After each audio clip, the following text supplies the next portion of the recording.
Strawberry விண்டு வணக்கம் friends. 11/8/2024 ஞாயிற்றுக்கிழமை Akshaya 664 draw number. இதுக்கான கெஸ்ஸிங் எப்படி வந்திருக்குன்னு பார்ப்போம். No betting, just entertainment, no confirm numbers, free guessing only. என்னுடைய கெஸ்ஸிங்கோட உங்கள் கெஸ்ஸிங் மேட்ச் ஆனால் மட்டும் எடுத்துக்காங்க ஃப்ரெண்ட்ஸ். 10/8/2024 அன்றைக்கி வந்து ரிசல்ட்டு 336 876. நம்ம போர்டு ஃபிக்ஸ் பண்ணதில் ஏ போர்டுக்கு 8 பாஸ் பண்ணியாச்சு, பி போர்டுக்கு 7 பாஸ் பண்ணியிருக்கோம், ஆல் போர்டில் 7 பாஸ் பண்ணியிருக்கோம் ஃப்ரெண்ட்ஸ். ஆக்சுவலாக நான் வந்து இந்த ஏபிபிசி ஏசியில் வந்து 54/45 வந்து பிசிக்கு வருங்கிற மாதிரி கொடுத்துருந்தேன். ஆனால் எனக்கு ரிசல்ட் வந்தோடனே பார்த்தேன் 745 அப்படிங்கிறது செகண்ட் வின்னிங்கில் வந்துருந்துச்சு. செகண்ட் வின்னிங்கில் 745 வந்துருந்துச்சு. இதை தான் நான் வந்து வீக்லி சார்ட் படி நேற்று இதை தான் நான் கெஸ் பண்ணியிருந்தேன். சரி, இருந்தாலும் போர்டு ஃபிக்ஸ் பண்ணதில் வந்து ஏக்கு 8 பிக்கு 7 பாஸ் ஆகிருக்குது ஃப்ரெண்ட்ஸ். ஆல் போர்டு 7 பாஸ் ஆகிருக்குது. நம்ம சேனலை இது வரைக்கும் சப்ஸ்கிரைப் பண்ணலைன்னா சப்ஸ்கிரைப் பண்ணிக்கோங்க, லைக் பண்ணிக்கோங்க, ஷேர் பண்ணிக்கோங்க. இன்றைக்கி கெஸ்ஸிங் எப்படி வந்திருக்குன்னு பார்ப்போம். இது வந்து வீக்லி சார்ட்டுடைய ரிசல்ட்டு. இது லாஸ்ட்டாக வந்து ஒரு 5 வாரத்தோடைய ரிசல்ட் எடுத்து எழுதியிருக்கேன்.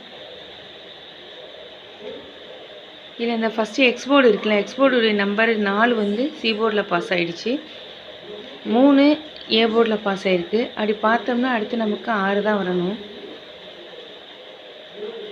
இந்த ட்ரிக்கு படி எடுத்தோன்னா 6 தான் வரணும். அதே போல் இந்த ஏ போர்டு இருக்குல்ல, அந்த ஏ போர்டு கூட 2 ப்ளஸ் பண்ணியிருக்கேன். 7 + 2 9, 9 பவர் 4 சி போர்டில் பாஸ் ஆகிடுச்சு. 1 + 2 3, 3 பவர் 8 சி போர்டில் பாஸ் ஆகிடுச்சு. 9 + 2 11, 1 பவர் 6. ஸோ எப்படி பார்த்தாலும் எனக்கு இந்த 1 6 வந்துகிட்டே இருக்கிறதுனால நான் ஆல் போர்டுக்கு வந்து இந்த 1 6 தான் எடுத்திருக்கேன்.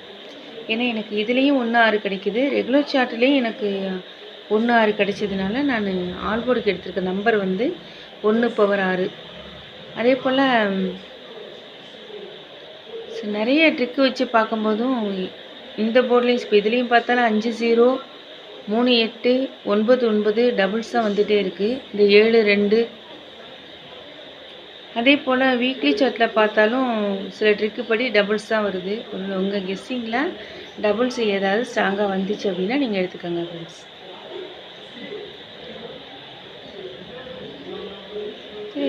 இது வந்து ரெகுலர் சார்ட்டு. ரெகுலர் சார்ட்டில் நான் எதை எடுத்திருக்கேன்னா இந்த சி போர்டு இருக்குல்ல, அந்த சி போர்டில் பார்த்தோன்னா 3 பவர் 8, 8 வந்து அப்படியே சி போர்டில் பாஸ் ஆகிடுச்சு. 1 பவர் 6, 6 ஏ போர்டில் பாஸ் ஆகிடுச்சு. அப்படி பார்த்தாலும் நமக்கு 6 பவர் 1 தான் வரணும். இதுலேயுமே நமக்கு 6 1 ஸ்ட்ராங்காக தான் கிடைக்குது. அதே போல் இப்படி பார்த்தோன்னா சியில் இருக்க 3 அப்படியே பியில் பாஸ் ஆகிடுச்சு, பியில் இருக்க 5 பிலேயே பாஸ் ஆகிடுச்சு.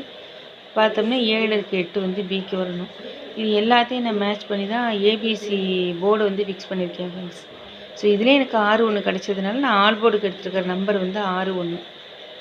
ஸோ இதில் கிடைச்ச நம்பரை வச்சு நான் போர்டு ஃபிக்ஸ் பண்ணது. ஏ போர்டுக்கு 1 4 0, பி போர்டுக்கு 1 4 8, சி போர்டுக்கு 3 6 8, ஆல் போர்டு வந்து 1 6. ஏபிபிசிஎஸ்சிக்கு நான் எடுத்துக்கிட்டது 16 61, 18 81, 66 63, 68 86. 2 பாக்ஸ் எடுத்திருக்கேன். 189 346.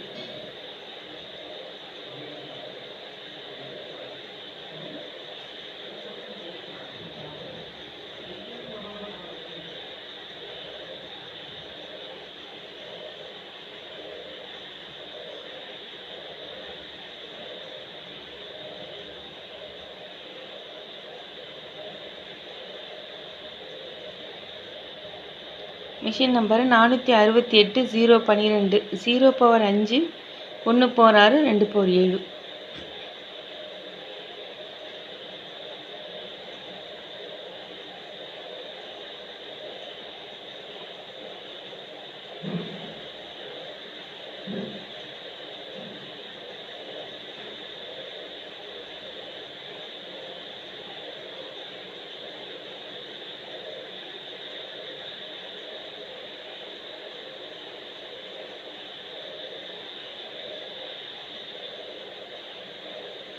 Thank you friends.